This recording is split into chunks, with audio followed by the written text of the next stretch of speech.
Bonsoir mesdames et messieurs et bienvenue dans cette édition. C'est l'une des dernières actualités du baccalauréat au Bénin, la disponibilité des convocations en ligne. L'office du bac reste en phase avec le processus de dématérialisation de l'administration publique. Le processus strictement lié à l'Internet. Comment s'est-il déroulé dans la Liborée? Quelques chefs d'établissement apprécient à travers ce reportage. Suivez.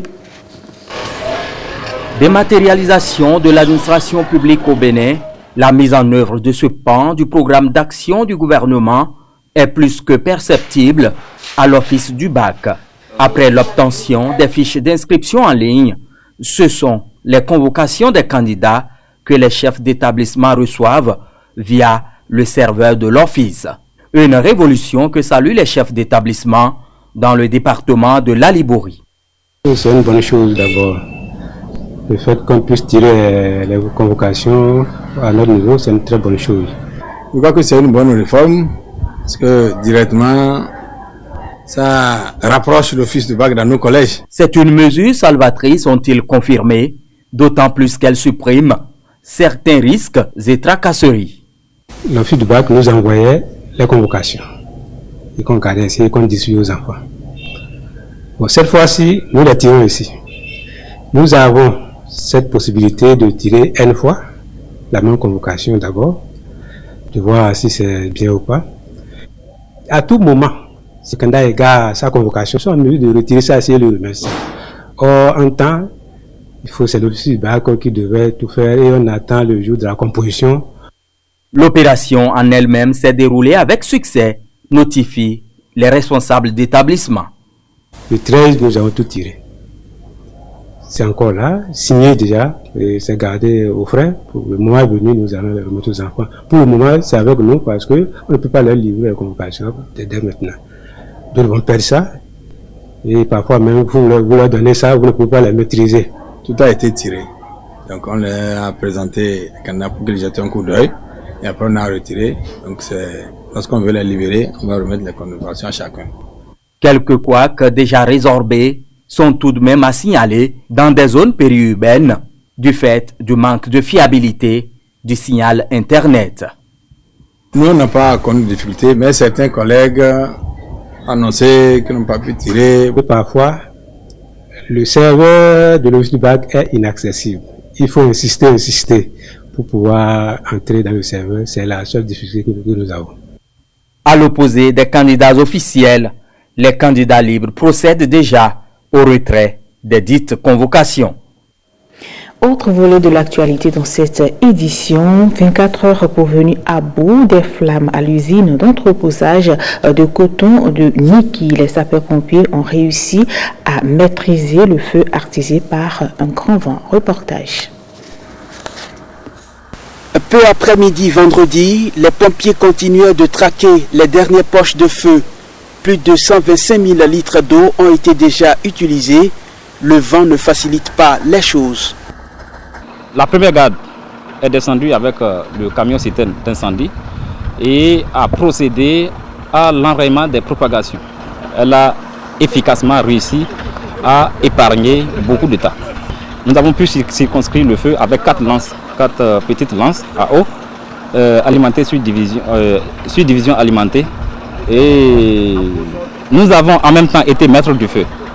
Actuellement, vous voyez comme moi que la situation est calme. 7 tas de coton, 100 tonnes chacun, sont touchés. Dès que le feu s'est signalé, plus de 50 travailleurs ont tenté de l'éteindre avec la réserve de l'usine.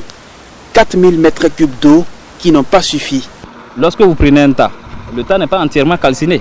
Les pompiers sont arrivés à éteindre le feu au niveau de chaque tas. Chaque tas, aucun tas n'est entièrement calciné. Et aucun tas n'est même calciné ou incendié à son 10e.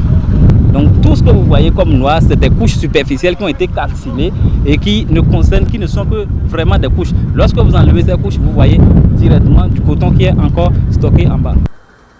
Voici la camionnette par laquelle est arrivé le sinistre. Elle convoyait le coton du site d'entreposage à l'usine. On a pris toutes les dispositions sécuritaires, c'est-à-dire que Sur chaque échappement, on met un embout.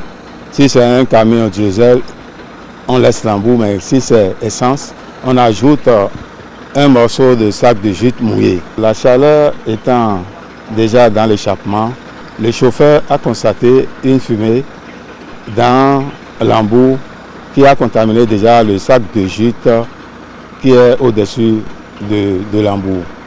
Au lieu d'appeler les piquets d'incendie qui sont autour de lui, il a arraché le sac de jute qui a propagé le feu directement dans le coton. Là encore, il n'a rien dit, il a essayé d'étouffer le feu avec la main. Les responsables envisagent d'interdire les camions à essence sur le site. Le travail se poursuit dans les autres compartiments. L'usine Bénin Coton SA de Niki a une capacité d'égrenage de 60 000 tonnes. Et de retour ici à Cotonou, l'ambassadrice de Cuba près le Bénin était face aux professionnels des médias vendredi. Un seul sujet à l'ordre du jour, le blocus imposé par les États-Unis avec comme conséquence plus de 134 milliards de dollars de prêts causés à l'économie cubaine, mais surtout le renforcement de ce blocus annoncé récemment que c'est le blocus-là que dénoncent les héritiers de Fidel Castro. Reportage de Jean-Claude James. Il n'y aura pas de négociation avec notre nation. Un ton ferme et un message on ne peut plus clair. La diplomate cubaine en poste au Bénin dénonce ainsi la réactivation le 17 avril dernier du titre 3 de la loi Ince-Burton par les États-Unis. Qui réclame nationaliser les propriétés qui ont été nationalisées après le triomphe de la Révolution en 1959. Une mesure qui vient renforcer plus de 60 ans de blocus imposés à Cuba. Selon la conférencière, cette mesure n'a pas une valeur juridique dans un pays comme Cuba. Mais quelles sont les raisons à l'origine de cette réactivation? Les récentes attaques contre Cuba se fondent sur de faux prétextes. Les plus fameux d'entre eux et l'accusation calomnieuse selon laquelle Cuba intervient militairement au Venezuela, un message qui a été rejeté publiquement et de manière soutenue par le gouvernement cubain. La solidarité de Cuba avec le président constitutionnel Nicolás Maduro Moros et la révolution bolivarienne est invariable. Comme exprimé par la dernière déclaration de mon gouvernement, Cuba ne se laisserait pas intimider. Ils ne pourront ni nous étouffer ni nous arrêter. Cuba réaffirme par ailleurs son engagement à apporter son soutien au peuple du monde selon le principe qui consiste à partager le peu qu'il a. Créée depuis 2 ans, l'ONG La Famille s'est donnée pour mission principale de promouvoir le sport béninois sous toutes ses formes. C'est d'ailleurs le but de la rencontre qui s'est tenue à Azalaï Hotel à Cotonou pour le compte de la CAN 2019. Innocence Aladagwe, Yves Agodopessi pour le reportage. L'hymne national entonné et exécuté à haute et intelligible voix. Une assemblée générale de plusieurs centaines de supporters. L'ONG La Famille a sorti le grand jeu pour démontrer la détermination de ses membres à accompagner les écureuils du Bénin à la victoire lors de la CAN en 2019. Je crois que votre réaction montre bien que vous souhaitez que le Bénin remporte la coupe et je vous en félicite. Une ambition tout à fait compréhensible, selon l'invité d'honneur de la cérémonie. Même si nous ne gagnons pas la CAN 2019, je comprends votre cri, votre pronostic comme un appel que vous lancez à notre équipe pour qu'elle représente dignement notre pays en Égypte. C'est ça le sens qu'il faut donner à votre pronostic pour dire nous allons gagner. Parce que maintenant, nous avons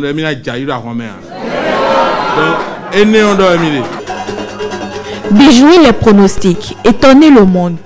Les adhérents de l'ONG La Famille croient les écureuils capables de le faire. Impossible n'est pas béninois, dit-on souvent. Nous allons démontrer au reste du monde que le Bénin étonnera à la CAN.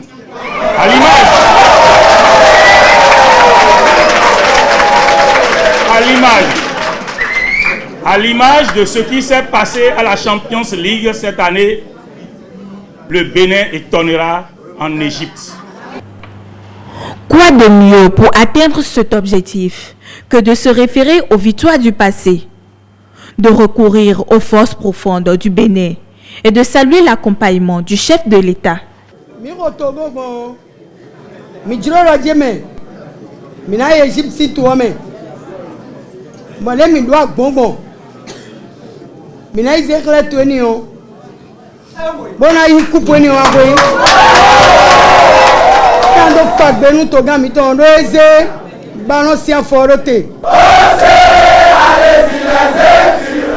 Slogan, chant, pas de danse.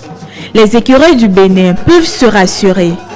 Ces supporters qui s'apprêtent à les rejoindre en Égypte leur promettent un soutien rythmé. Bonne chance donc aux écureuils du Bénin. Du 6 au 9 juillet 2019, les filles et fils de l'ère culturelle Idacha se sont retrouvés à Dassazoumé pour leur fête identitaire. Ça s'appelle le Festival des Arts de la Culture Idacha Fassi Acha Ibile. La cérémonie officielle de la 9e édition a mobilisé du monde dans la cité des 41 collines. Reportage. Rythme traditionnel des chasseurs Idacha, danse d'adeptes de la divinité Sakwata, un aperçu du riche répertoire culturel du peuple Idacha exploré lors de cette 9e édition du Fassi Acha Ibile. L'objectif étant la promotion des arts et cultures Idacha comme outil touristique majeur au service du développement des communes de Glazoué et de Dassazoumé. Cette année encore, il y a eu plusieurs innovations. La première, c'est le choix du site sur lequel nous sommes. Nous l'avons choisi parce que notre ancien site est devenu restreint, petit, même caché. La deuxième innovation, chers parents, c'est le choix du thème de cet événement. Ce thème est intitulé « Mon frère, ma sœur Idacha, ta langue, qu'en fais-tu » La troisième innovation, c'est l'élection de l'ambassadrice de la culture Idacha. Il s'agit de Reine Dossou, étudiante en première année de lettres modernes à l'université de Parakou. Elle est désormais le porte-flambeau de la culture Idacha. Par ailleurs, osier du parrain de l'édition 2019, il est temps de repenser le Fassi. Il me paraît nécessaire de suggérer son enlèvement à ce pupitre qu'après cette édition, une pause soit marquée pour faire le diagnostic des éditions passées afin que la 10e édition que nous allons organiser soit une édition de maturité et avec un contenu bien achalandé et qui révèle beaucoup d'autres atouts culturels de notre communauté et de notre environnement. Dans la même logique, il faudra aussi penser à l'institutionnalisation du Fassi et surtout à l'identification d'un site officiel unique. Ce festival doit pouvoir se tenir en un lieu. Ce sera un site culturel intercommunal. Ici, c'est provisoire. Le Fassi Acha Ibile, c'est aussi le volet art culinaire. Pendant les 4 jours, les festivaliers ont pu déguster publiquement des mets du terroir comme le olélé ou le chombo ou encore la boisson chapalo. Et voilà qui referme cette édition. Merci de votre aimable attention. Tout à l'heure, Koudous Ablaï pour la grande édition. Quant à moi, je vous retrouve à 23h30.